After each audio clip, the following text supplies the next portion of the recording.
Second part करेंगे। तो कुछ अल्फाज हैं जो डॉट को एंड डॉट में चेंज करने के लिए उसको भी चेंज करना पड़ता है। तो इस सिलसिले में ये कुछ अल्फाज लिखे गए हैं, इनका हम देखेंगे कि किस लफ्ज़ को किस में चेंज करना है। आम तौर पे ये लफ्ज़ जो हैं ये डायरेक्ट वाले जुमले में, सेंटेंस में। अच्छा, इस सिलसिले में एक मैं बात पहले क्लियर कर दूँ, क्योंकि ये बच्चे जो हैं सारे ये मिडिल मैट्रिक लेवल के हैं, तो हमारी कोशिश होती है कि मिडिल मैट्रिक के बच्चे की जो मेंटल अप्रोच है, जो उसकी ज़हनी सलाहियत है, उस सतह पे आके बच्चों से बात की जाए। तो मेंटल अप्रोच चूँकि मिडिल मैट्रिक लेवल की है, तो इसलिए हमारी कोशिश होती है कि सादा तरीन अल्फाज में बोला जाए और सादा तरीन अल्फाज में ही बच्चे को समझाया जाए, ताकि बच्चे के जहन में अच्छी तरह बैठ जाए। तो ये आज हम सेकंड पार्ट जो है वो कर रहे हैं। तो सेकंड पार्ट में ये अल्फाज हैं, ये अल्फाज जब आप डायरेक्ट यानी फर्स्ट स्पीच में या रिपोर्टिंग स्पीच में आप देखेंगे या डायरेक्ट एंड डायरेक्ट के पहले पार्ट में देखेंगे, तो कुछ अल्फाज ये इनमें से आपको नजर आएंगे। तो इन अल्फाज को जब आप इनडायरेक्ट का सेंटेंस बनाएंगे तो इनमें चेंज करना पड़ेगा आपको। अगर आप चेंज नहीं करते तो फिर वो फिक्रा सेंटेंस जो है वो गलत हो जाएगा। सेंटेंस क्या हो जाएगा? गलत हो जाएगा। तो इससे पहले हम फर्स्ट पार्ट इसका कर चुके हैं, जो चेंज ऑफ क्या था कल, change of person, change of person. तो उस सिलसिले में थोड़ी सी जो ना वो डिवीजन हो सकता हूँ कि कोई याद है चीज है। चेंज ऑफ पर्सन क्या होता है? हम ना क्या मैंने कल बताया था? चेंज ऑफ पर्सन में क्या बताया था मैंने? कापिया नूर बंद ना, क्या बताया था कल? कुछ चीज जहन में है चेंज ऑफ पर्सन में? मुझे क्या बताएगी? क्या बेटा जी कल क्या बताया था मैंने? क्योंकि कल मैंने ये जो ये आज पढ़ाया गया है, कल वाला और आज वाला, ये अभी सुनना है बाद में, फिर जो है ना वो आगे चलना हमने तीसरे स्टेप पे। तो क्या बताया गया था?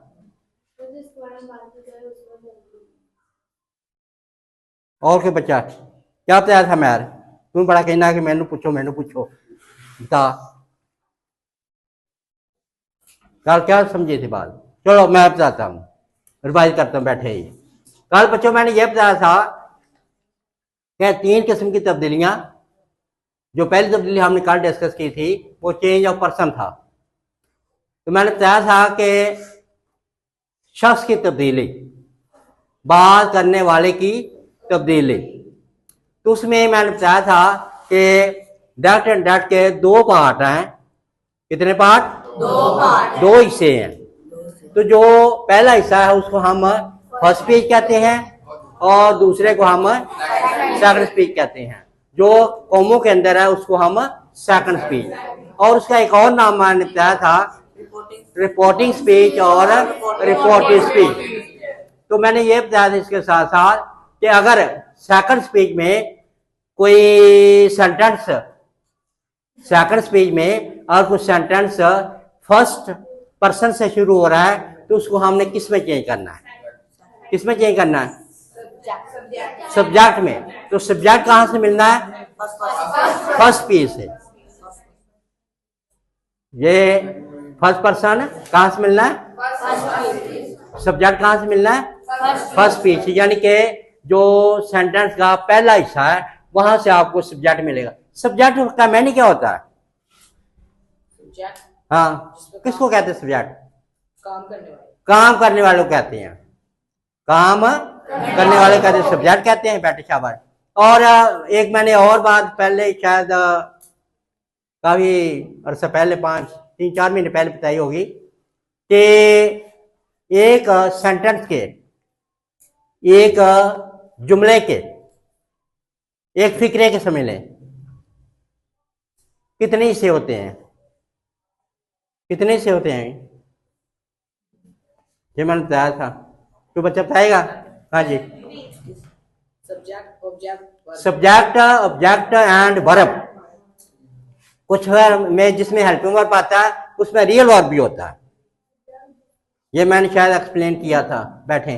तो सब्जेक्ट काम करने वाले को, ऑब्जेक्ट जिसपे काम हो रहा हो उसको हम उर्दू में ऑब्जेक्ट कहते हैं, और जो काम कर रहा है उसको हम वर्ब कहते हैं। उसको हम क्या कहते हैं? तो सब्जेक्ट ऑब्जेक्ट एंड वर्ब। ये किधर फिर इसको हम एक्सप्लेन करेंगे, एक सेंटेंस के कितने पार्ट हैं और उसको बनाने का क्या तरीका, इसको फिर शायद आप लोग भूल चुके हैं, इनको हम रिवाइज करेंगे इंशाल्लाह।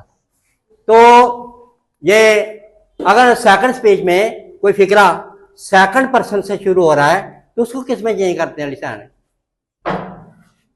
सेकंड स्पीच में अगर कोई फिक्रा सेकंड पर्सन से शुरू हो रहा है तो उसको किस में चेंज करेंगे?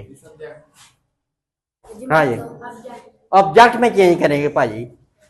ऑब्जेक्ट कहां से मिलेगा? फर्स्ट स्पीच से। ऑब्जेक्ट कहां से मिलेगा? फर्स्ट स्पीच से। अगर सेकंड स्पीच में कोई फिक्रा थर्ड पर्सन से शुरू हो रहा है तो उसमें किस में चेंज करेंगे? उसको चेंज नहीं करते, वो सेम लिख देते हैं। इसके साथ मैंने कुछ बताया था, जब एक्टिव वाइज पैसिव हमने किए थे तो 3 पोजीशन, बल्कि कल मैंने बताई थी अभी। तो सब्जेक्टिव पोजीशन सारी याद बच्चों को? लिस्बा क्या बताई थी? दे की पोसेसिव पोजीशन, दे की किंजा, दे की पोसेसिव पोजीशन क्या थी मैंने बताया था। सिर्फ पोसेसिव पोजीशन बतानी है। लाबा क्या बताया था? पोसेसिव पोजीशन सिर्फ जी देयर बताया था। ये आई की पोसेसिव पोजीशन रिपा पोसेसिव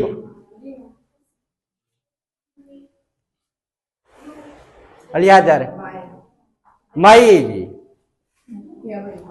इट की पोसेसिव पोजीशन इट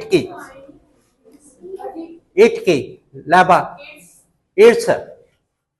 इसकी ऑब्जेक्टिव पोजीशन क्या है? इट। और वही की पोसेसिव पोजीशन क्या है पाजी? वही की पोसेसिव, जिसे हम उर्दू में मलकियती पोजीशन कहते हैं जी, आवर जी। इसकी ऑब्जेक्टिव पोजीशन क्या है? ऑब्जेक्टिव वही की अस। वो बढ़ जाता है ना, रोज याद कराओ फिर याद होता है। चलो बहरहाल ये थोड़ी सी एक रिमाइंडिंग थी, तो कल ये याद करके आइएगा। तो आज हम दिस को किस में चेंज करना है?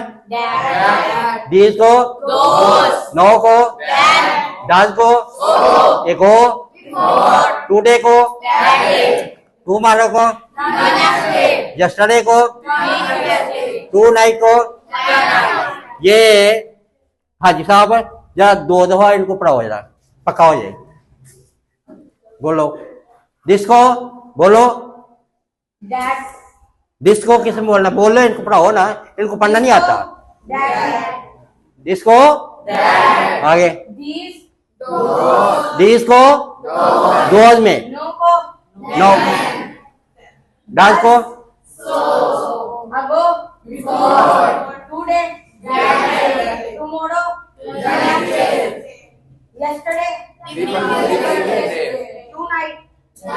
कामरान पढ़ाए जी, पक्का हो जरा। ये लफज है ना थोड़े से टेढ़े हैं।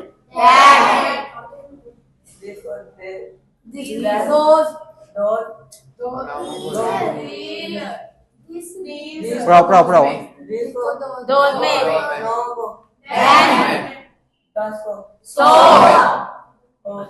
एगो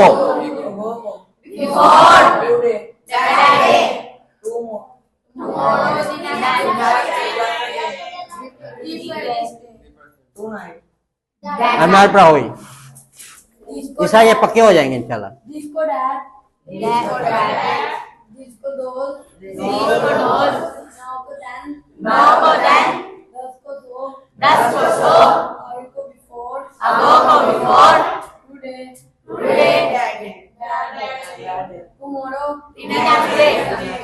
yesterday, tonight, that night। अलीशान 5 दफा पढ़ना 4 दफा हो गया, 3 दफा हुआ, 3 दफा हुई। चौथी दफा Dad, those, then, 10, so, before, that day, that, सुभान रो बेटा आ गया। जिसको Dad, जिसको those, 9 then, 10 so, ago before, today that day, tomorrow the next day, yesterday tonight, tonight that night। बच्चों कल वाला और आज वाला ये कल सुने जाएंगे। ओके।